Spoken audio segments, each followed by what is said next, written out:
This is TechCrunch.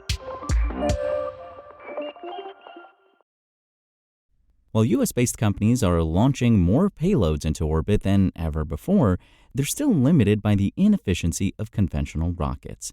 With rockets, most of the weight is in the propellant, not the payload, and a huge portion of it is burned simply battling Earth's gravity and atmosphere. Auriga Space is aiming to change the launch game. Instead of a first-stage booster, the California-based startup is developing a launch track that will use electricity to power powerful magnets. Those magnets will accelerate a small rocket to over 6 times the speed of sound. The track's final segment rises on a steep ramp, enabling the rocket to exit at hypersonic speed and only ignite its engine in the final push to orbit. Beyond propellant savings, the entire ground-based architecture is entirely and rapidly reusable. Less than 2% of the mass of the rocket is what gets into space, Auriga founder and CEO Winnie Lai explained in a recent interview. So our ultimate goal here is to make space launch more efficient. And by increasing efficiency, we believe we can bring down the cost, and we can also enable much more frequent launches. Electromagnetic launchers are not a new idea. Auriga's architecture is reminiscent to a railgun or a maglev. But Lai argues that recent advancements in power electronics, especially being able to operate at higher voltages and higher powers, finally make the concept technologically and commercially viable.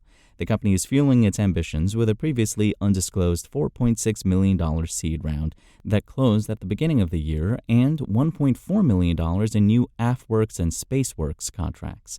The capital round was led by European firm OTB Ventures, with participation from Trux Venture Capital and Seraphim Space.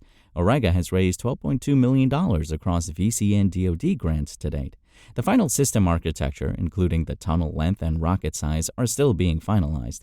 Even a very long track will still impart high G loads on the vehicle, which could limit the types of satellites it can carry. The company has performed some initial studies on the survivability of satellite components under high G loads that indicate they can survive higher Gs than standard testing assumed, Lai said. Auriga is also considering the opportunity to do custom work, like adding some structure support so objects can withstand the higher Gs depending on what the customer needs.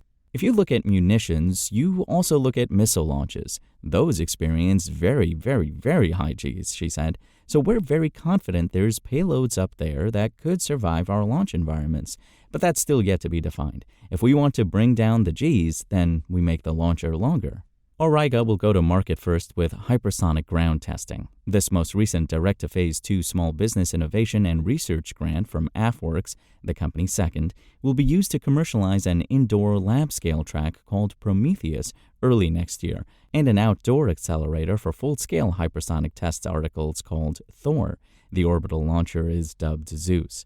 Customers tell Lai that the lack of affordable, on-demand test infrastructure is one of the main challenges in advancing hypersonic development. Prometheus and Thor aim to fill that gap and provide a market capability that is sorely lacking. Customers will be able to perform multiple tests on the same test article under different flight conditions at a lower cost and higher cadence than what's currently available. It can also perform a number of different tests like weather testing, aerodynamic tests, and impact testing using the same underlying architecture.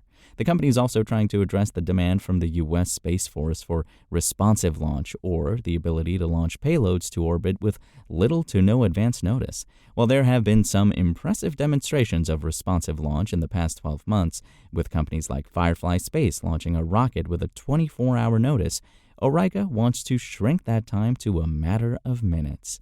We call an Uber, and we expect the Uber to show up in a matter of minutes, she said. I think that should be the case for space as well.